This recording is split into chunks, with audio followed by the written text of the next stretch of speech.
So I use learning intentions in my lessons to make sure it's really, really clear to myself and to my students what they are learning and what they need to do to be able to achieve that learning goal.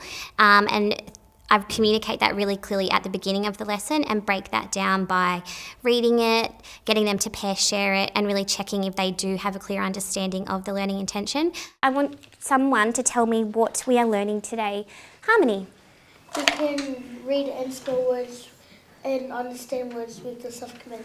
Excellent, thank you, Harmony. And Lily? I can read and spell words with the suffix command. Excellent, okay. So, to know we've been successful, everyone read with me. I can read words with the suffix ment. I can infer the meaning of words with the suffix ment. I can spell words with the suffix ment.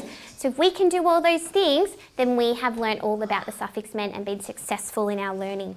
I think learning objectives are an important part of lesson planning because it sort of sets the kids up for success. They know what's expected of them, they know what's sort of coming within the lesson, and then they can prepare themselves for success. So today we're going to be looking at the learning objective. So I'm going to read it for you. I want to track along with me. We will find unknown sides of a square or rectangle given its perimeter. All right, I want you to read with me. Learning objective, off we go. We will find unknown sides of a square or rectangle given its perimeter. It gives them an end goal. They know what you want from them at the end of each lesson. So they know that once they've done that, they're successful. So it builds success in the kids, and when they feel success, they're more likely to want to do more. You will be successful when you can find the unknown side of the following shapes. Can you read that for me? Off you go. You will be successful when you can find the unknown sides of the following shapes. When I'm designing my lesson, I think carefully about what I want students to be able to show me at the end of the lesson, and that becomes my learning intention.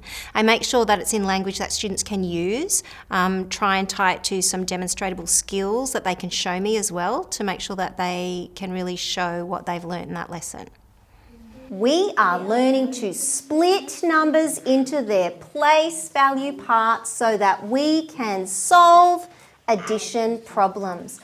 This word split, when I say split, what I mean is to separate something into its parts. So if I have the number 43, I split it into 3 ones and 4 tens. That's what I mean when I say split.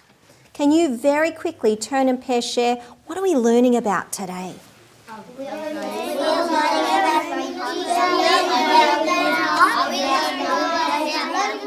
Through the lesson, I really think about when I can give them many opportunities to show that they're building towards those learning intentions and demonstrating them. So in the you do part of the lesson, I give them multiple opportunities, particularly at different levels where we might have more challenge as well, so that they can show that they understand the steps, that they can demonstrate the steps, and that they can retell the steps. Let's read our next problem. Read with me. 20 plus 35 equals. Fantastic. My first step says biggest number on top. So looking at my problem, we need to decide which is the biggest number. Is it 20 or 35? Turn and pair share with your partner. Whisper to them the biggest number. It's important to link a learning objective to what students both know and can do. So when they're looking at a learning objective, it feels familiar. I can describe things. I know what a barrier is, for example. So if the learning objective is, we will describe the barriers to human wellbeing, these students already know what describe is. We've practiced description and task verb questions over and over again. They recognise the word barrier, so they know, okay, we're going to be talking about things that get in the way of human wellbeing. We've spoken about human wellbeing in a previous lesson. So there's a sense of both being familiar with something, but also knowing that we're going to be building on that today.